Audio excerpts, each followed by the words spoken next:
Welcome back to Action Figure Obsession here on the Avian and Loaded channel on the Tube of Eunice, as I like to call it.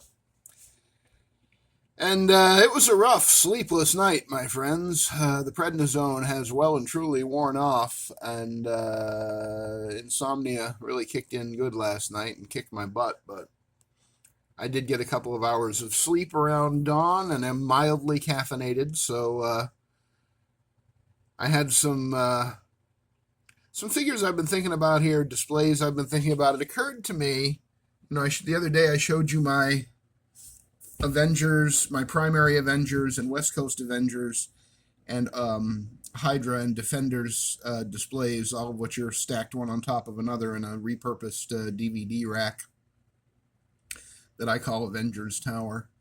Asgard is on the bottom of that, by the way. I don't know if I showed you that, but that one still needs some work.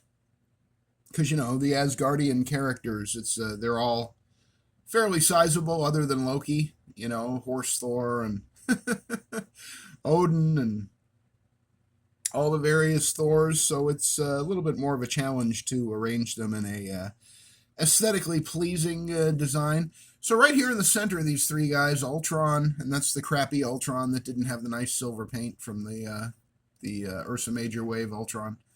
That's the crappy follow-up Ultron, which I guess still goes for money because he's Ultron. But yeah, they're on the left, and Secret Wars Doctor Doom on the right, and my Kit Bash Taskmaster, a.k.a. Tony Masters, the greatest supervillain secret identity ever. I've been thinking about an Avengers Villains display. Sorry about that. Because, I got my Hydra display. I used to have an AIM display with MODOK and some AIM soldiers, but at the moment I only have two AIM soldiers, so it's kind of hard to make that. Although I do have the two AIM Scientist Supreme guys who can kind of fill in for the bucket heads, because they have bucket heads too, just different design. But, it's you got to find a fine line between your head canon and the story as they were laid out, And I don't know, I struggle with that sometimes. I struggle with a lot of things, friends. But yeah, I was thinking about an Avengers display, and then I was thinking, well, who would be in my Avengers villain display? And clearly Ultron and Taskmaster, are two of the biggest antagonists for the Avengers. This Secret Wars Doctor Doom is kind of standing in for a classic Doctor Doom. I'm sure he's gone up against the Avengers a time or two. But I couldn't figure out. I'm looking around at my stuff, as you do, as one does. And I'm like, why don't I have more Avengers villains? And then it suddenly hit me, they're all on the Jack Kirby shelf, the Thousand Oaks shelf, like Kang the Conqueror, and who else? There's more. There's another AIM guy on there. I can't remember who all, but there's three or four, Arnim Zola, that the Build-A-Figure, which I got secondhand at Replay Toys. I'm a sucker for that figure just because the, that illustration of Arnim Zola's face on the front, that comic book style illustration, which I just found out recently was drawn by Ed McGuinness, but it definitely evokes Jack Kirby's original design for Arnim Zola, so that's pretty cool. Arnim Zola is this weird robot guy, if you're not familiar with him, like his body is a robot or a cyborg, and his personality has been downloaded into this body, and he has like a camera for a head. They paid tribute to that in the Captain America and the Winter Soldier movie, I think it was, where they discovered Arnim Zola had been downloaded like into a computer in the basement when Captain America and Natasha Romanoff went down into that basement at the Hydra HQ, and they found Arnim Zola still active, still aware, still awake, still able to have a conversation, even though he was, like I say, downloaded onto a Commodore 64 or whatever it was. That was kind of a fun tribute. But also a good example of how the movies take the really good ideas from the comics and then just kind of piss them away, too, because it was, instead of being an ongoing threat, Arnim Zola, like he is in the comics, then he was just like a one-time gag in that movie. And that's how the movies run out of steam the way they do, or at least one of the ways. Anyway, yeah, there's some stuff on the work table right now that I've been thinking about, and the Avengers villains display is probably the main thing. I think that would be cool. I think it would be fun. I think that I would have to make room for it somewhere, but I don't think that that's out of the question either. I think that it probably is time to shake things up a little and move things around and get the toy room ready for what's going to be the rest of this calendar year with some fresh displays and remixing and remastering and seeing how it goes. And I think these three guys, in some sense, will be a part of that most likely. Speaking of three guys, ignore that giant apocalypse in the background for now. I just wanted to show you, and again, hashtag action figure obsession. So a few years ago, Hasbro created or got the license to the starting lineup action figure line, for sports figures. And I think that had been Todd McFarlane had that license previous to that. I'm not sure what other companies have had it, if any. And Hasbro decided, and again, this was, probably around 6 years ago or so, or maybe just before COVID or just after COVID, 2020. Speaking of which, happy anniversary. That the 6-year anniversary of that is coming up. If you want to know my thoughts about that, go into my music folders. On the album in the playlist, Let's Rock, there's a song called Backbeat, and that is my tribute to what it felt like to be in a COVID lockdown in 2020. And I recognize that we needed to be locked down, but that doesn't mean it was fun. And my song Backbeat that I wrote is my sort of industrial rock tribute to that god-awful feeling of oppression and isolation. Yeah, happy anniversary, COVID, you motherfucker. So Hasbro did these figures. Each one of these figures came in a nice, high-quality deluxe package with a nice stand so they could, shoot some hoops and you could show them flying in the air. And they came with multiple hands, no multiple heads. The basketballs are not freestanding. Every single one of them is glued into the hand of the character holding it. Now you can remove that hand and replace it with a regular hand, so they can have a hand hanging down by their sides or whatever. And if I had the hoop, there's a hoop that they made that you could buy separately, which I guess some Ollie's got, but I never saw it anywhere. I probably would have bought it, for $5 or $6. I bought these figures because they were on clearance. The line failed utterly because they were $50 a figure from Hasbro. They are very, very nice figures. They are much higher quality than Marvel Legends. They have more paint than Marvel Legends. The joints are smoother. The plastic seems to be better. The head sculpts, I don't even know who these guys are. My bags of accessories for them, the only word on it is Boston, Dallas, or Philadelphia. I don't know these characters, and I apologize to anyone who's offended by that, and especially to the actual players. I just bought the figures because these were three that I could find for $6.99 at Ross and Ollie's. I think I got two of them at Ross and one of them at Ollie's. And because Hasbro had to, sell all this stock, or the retailers that bought them had to sell all their stock to the discount stores because they just failed completely. Nobody wanted them for $50. And now almost all action figures are at least $50. Go figure. At least the ones that you're supposed to get hyped up about, the Maximum quote unquote series. What a joke that thing is.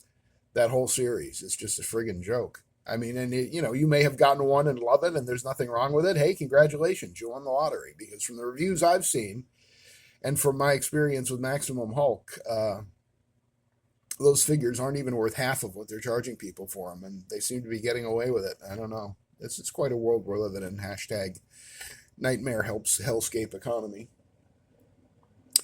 But yeah, these three guys hanging out with their basketballs. See, I skipped the obvious joke there. And they're cool. Look at the sneakers. Look at the sneakers. They really, and I'm sure that these sneakers are the actual sneakers that these players actually wear or wore. I don't even know if they still play or not. But I'm sure that, it represents at least a time in their careers. I think the only thing that Hasbro skipped out on is I think these guys all have tattoos, or at least most of them have tattoos.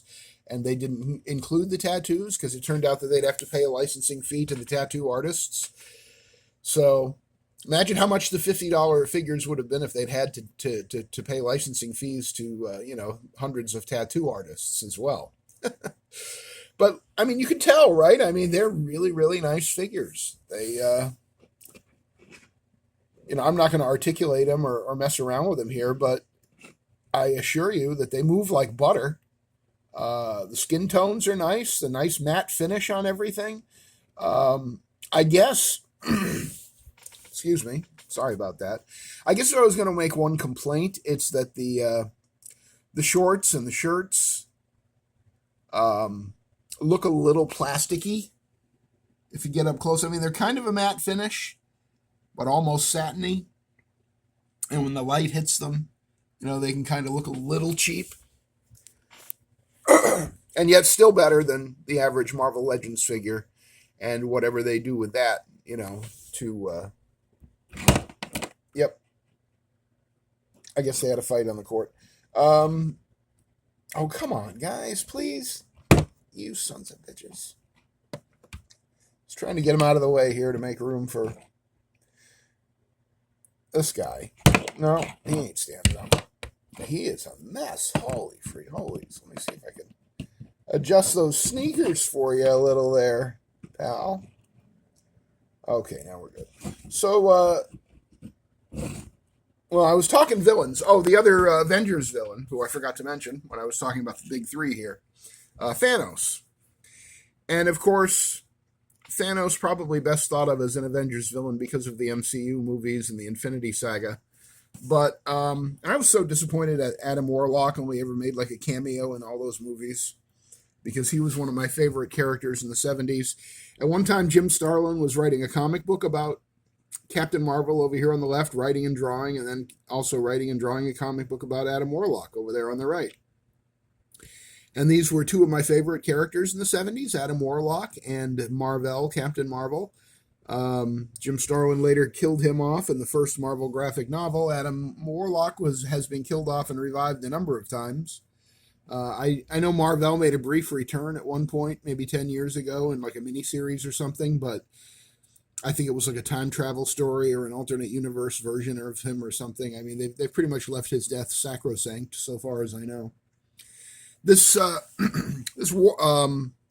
here is a repaint of a Build-A-Figure that I think came out in 2014 or 2015. It is a much better looking figure than the original Build-A-Figure. The original Build-A-Figure was very drab. He did not have the Infinity Gauntlet. I guess he got the job done as, the only Marvel Legends Thanos for your shelf at that time. It was a time when the Marvel Select Thanos was the only one that most people had. And then that was more of the classic Jim Starlin 1970s Thanos. This is more the Marvel Now version of Thanos, from what I understand. But this figure, this reissue of the Build-A-Figure, which does pop apart, by the way. I always find that amusing when they reissue at retail the Build-A-Figures, and you can still, take them apart if you want to. And why would you want to, really? But he was one of the first guys that I picked up, this Thanos, when I started getting back into Marvel Legends around 2015. He was a Walmart exclusive.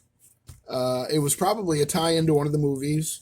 He's got the Infinity Gauntlet on there, and I believe that was swappable with just a regular hand, so you could have him with the Infinity Gauntlet or just another hand like this. Although I was looking for this little piece. I know I have it somewhere because I've seen that in one of my fodder bins. It kind of looks like a bucket when you take it off his arm, or a planter maybe, like a planter for a potted plant. I know I have that other piece, and then you remove the fabric looking piece with the stones on it from the Infinity Gauntlet there. So you can have two different looks for your Thanos. But yeah, I bought him. I didn't even understand the concept of like store exclusives or anything in 2015, 2016, whenever he came out. I just knew that I liked how it looked. He was shiny. He was Thanos. And I always hated that Marvel Select Thanos. Very dumpy, potatoey, doughy looking. The only thing cool about the Marvel Select Thanos, in my opinion, was the Lady Death that came with him. that, you could take the faceplate off. You had the beautiful woman faceplate, and you could take that off, and she has, the skull, the death's head, just absolute horror face. I wish I'd kept that. I used to have that. I mean, I had that Marvel Select Thanos too, but I never really liked it or displayed it or anything. But I got it for the Lady Death, and the love of Thanos' life. I was always disappointed in the movies that they ditched that aspect of him being obsessed with death and wanting to take her for a lover. I always thought that was great. They kind of hinted around at it with Hela in Thor Ragnarok, but they never really embraced it the way Jim Starlin did in the comics. Jim Starlin, in his comics in the 70s, were totally obsessed with death and sex and just utter, almost Lovecraftian levels of horror and unease, which was why Jim Starlin, although he's not the greatest comic book artist that ever lived, he has a very unique style, and it is appealing in its own way. One of my favorite comic book stories of all time is that two-parter between Avengers Annual. I don't even remember which Avengers Annual it was, 8 or 9 or 10. I mean, 10 was the one with Rogue. 8 or 9, maybe 7. It's so sad. But the Avengers Annual by Jim Starlin, that was part 1 of the story, and then it went into Marvel 2-in-1 Annual featuring The Thing and Spider-Man. That was part 2, and in that story, Thanos and Adam Warlock square off once and for all. And that 2-part story from like 1977, I think it was, is basically 90% of the structure of the Infinity Saga in the MCU movies. The character lineups and their actions and their motivations, it basically is where the MCU movies came from in 128 pages of comics between those 2 annuals. Great stories. I mean, I can look up what issues they are if anybody is interested in looking them up and reading them, or has an interest in where those Avengers movies really truly came from. Because that's it. That's basically it. Those annuals, man, and they were good. They were good stuff. And Jim Starlin, man, what a storyteller he was in the 70s. I don't know. I don't know what he's doing these days. Is he still making comics? I have no idea. I barely know what I'm doing these days. But yeah, so I've been thinking about villains, especially Avengers villains, and that was why I brought Thanos and these guys out.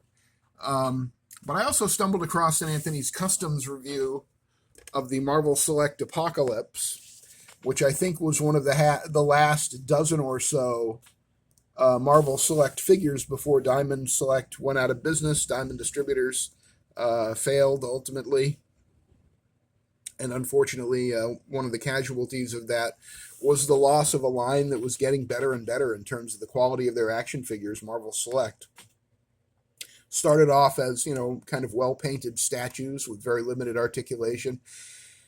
And by the end of it, they were giving us a lot of figures that I think intentionally were scaled so that they were 7-inch scale figures, but like with Immortal Hulk and like this Apocalypse figure, could also scale in with your Marvel Legends, because these are big guys and you can stand them in the background of your display and they look great. And I have had a Marvel Legends Apocalypse or two and not really enjoyed it. I really don't know anything about the character. I mean, I know that was Egyptian and he is like a ruler in a future dystopian whatever, blah, blah, blah. But I don't actually think I've ever read an Apocalypse comic book. I think I did see the movie, X-Men Apocalypse. I think I did see it. But I bought the figure just because it's so damn impressive. Look at him. Look at him compared to an average, 6.25-inch Marvel Legend. Apocalypse is, he's a big guy. Not as big as the Toy Biz Build-A-Figure one. And the Marvel Legends one that isn't a Build-A-Figure. Well, actually, I guess it was a Build-A-Figure. I think did that one come out? 2017? That was the wave with Nightcrawler and who else? Who else was in that wave? I can't remember. It was a good wave. I bought the whole wave. Now I can't remember who was in it. But anyway, yeah. But I like this guy, this Apocalypse figure. He stands, I should say, in the back of my primary X-Men display. He's one of my backstops, so that if the figures fall, they'll land on him, but the whole thing won't go down. See what I mean? Oh, Apocalypse, I'm just going to rest here a minute. I do that, with my figures that are on shelves, where if they fall down, they're going to go behind the shelf, and then it's going to be a whole pain in my ass. I try to set up the big giant guys like Apocalypse here to take the fall, so that Immortal Hulk serves the same purpose in my Avengers display. He looks great behind all of the smaller Avengers, but he's also there if some or all of them decide to fall back. So hopefully they don't fall behind that rack, and then I've got to pull everything out and repose and reorganize, 300 figures. Because that's, as I say, a bit of a pain in the ass. Apocalypse, I think, is very popular with people who are much bigger fans of X-Men than I am. You tell me if you like this sculpt. Anthony's Custom says that he doesn't, in his review of this figure, he said he didn't really recognize this face for Apocalypse, but I don't know. I like it. I think it works. I think it works, and it's really impressive. It comes with a whole bunch of accessories. There's like a mace and a drill and stuff, and one of those lobster claw things that you can take the hands off and put on instead. And then I really love these the tubes here. They got a wash on them, I think, and they're very silvery. Maybe they might be fully painted, and they complement the silver panels on his costume.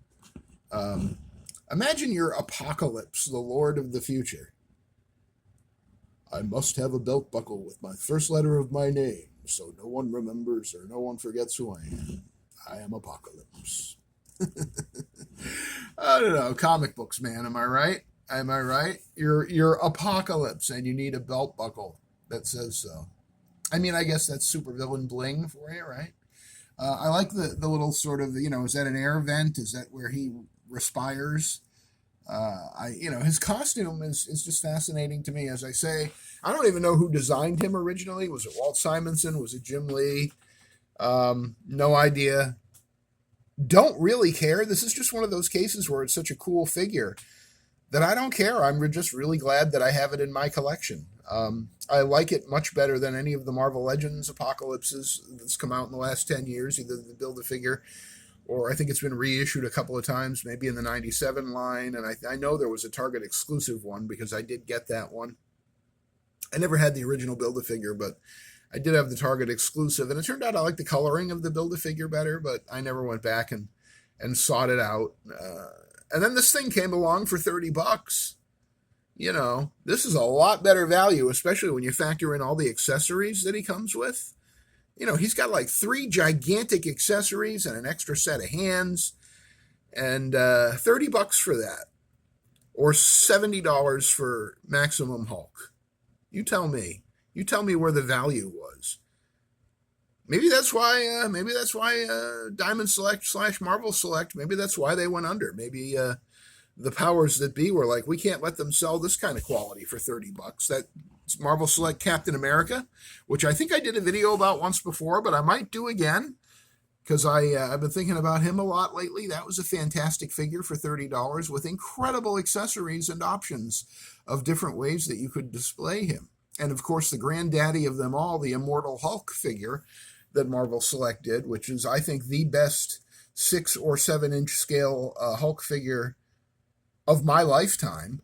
Maybe the Mezco one will knock it out of the park when that comes out. I don't know. I'm probably not going to get that. I'd love to get that, but I don't know that it's in the cards right now. And it's probably too late anyway. I'm sure it's sold out. But for me, my Immortal Hulk, I mean, I have like the 20 years Hulk that came with Wolverine. I have the 60 years Gray Hulk that came with Bruce Banner. I have the Red Hulk, Marvel Legends comic Red Hulk. I have the Marvel Select Red Hulk that's basically the Immortal Hulk, the Marvel Select Immortal Hulk, but with, a new head sculpt to make it the Red Hulk, and a beautiful paint job on that. They got a lot of Hulks. I like the Hulk. I don't know what to tell you. I dig them. But Marvel Select definitely gave you bang for your buck. $30 for this guy. Look at the belt there, the detail on the straps that are coming through and the rivets.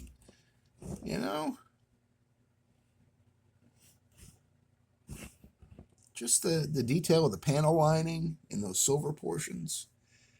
And he just looks, like a leader that you're looking up to, in fear and terror. But he's calling the shots. Apocalypse. And thinking about Avengers display. This guy's probably just going to go back in the X-Men display for now. I really dig him, though. I'm just looking at him on the screen, and I'm like, wow, he's gorgeous. Absolutely stunning. Let's put him back over there. You got your Philadelphia, your Dallas, and your Boston over here, these guys. Good-looking figures. I mean, if you're into basketball and you know who these guys are, you're probably like, holy shit, they're great. But are they $50 great? To me, they were $6.99 great. I mean, I kept them. Never know when I might do some kind of diorama of, Spider-Man meets a basketball player or whatever. They have repurposed some of the parts from these starting lineup basketball players. The Big Lob figure in G.I. Joe Classified series uses parts from these figures, and the Gambit basketball playing Gambit that is in the a 2-pack with Rogue that came out recently for X-Men 97, also made from scavenged pieces from these figures, and it shows that Gambit figure looks like trash. Look how nice these look. And then look at that Gambit figure. Wow, it looks like crap. Big Lob, at least, they kind of put the work in. It looks okay. Certainly looks better than that Gambit. Gambit just looks like trash. So, we didn't knock anybody over. And I haven't even had my caffeine yet, really. I mean, that's the second bottle, but I didn't have to open it. Say hi to all the guys. Hi, guys. Look, don't fall down, please. I can't deal with that again today. So, that's what I'm thinking about this morning. I'm thinking about an Avengers Villains display that might feature Thanos and Ultron and Doctor Doom and Taskmaster. I'm thinking about a cosmic display. I have another one of these Thanoses with the King Thanos head. So I'm thinking about maybe a cosmic display with Captain Marvel here and Warlock and another one of my. I have 4 Thanos total. I could figure a different one to put with a cosmic display with maybe the Silver Surfer. But then I'd have to pull them off of the Thousand Oaks shelf, my Jack Kirby display. So I have to give that some thought. Yeah, I am thinking about mixing and matching and remixing and rematching and what's that called? Remixing and remastering. There we go. Words are, aren't they? Just so. Remixing and remastering my displays. Maybe, my foot, by the way, this morning is not treating me nicely, which is why I'm sitting here. This is the most comfortable position in the house for me at the work table. Yeah, redoing my displays is definitely going to take a little bit more mobility than I have at the moment. But I'm giving it some thought and basically put these guys here to kind of remind me and look and go, oh yeah, I was going to do something with those Avengers guys. I was going to do something with those Cosmic guys. I should...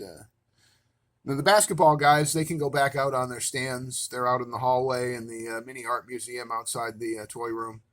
I can just pop them right back into their stands. And really nice stands, too.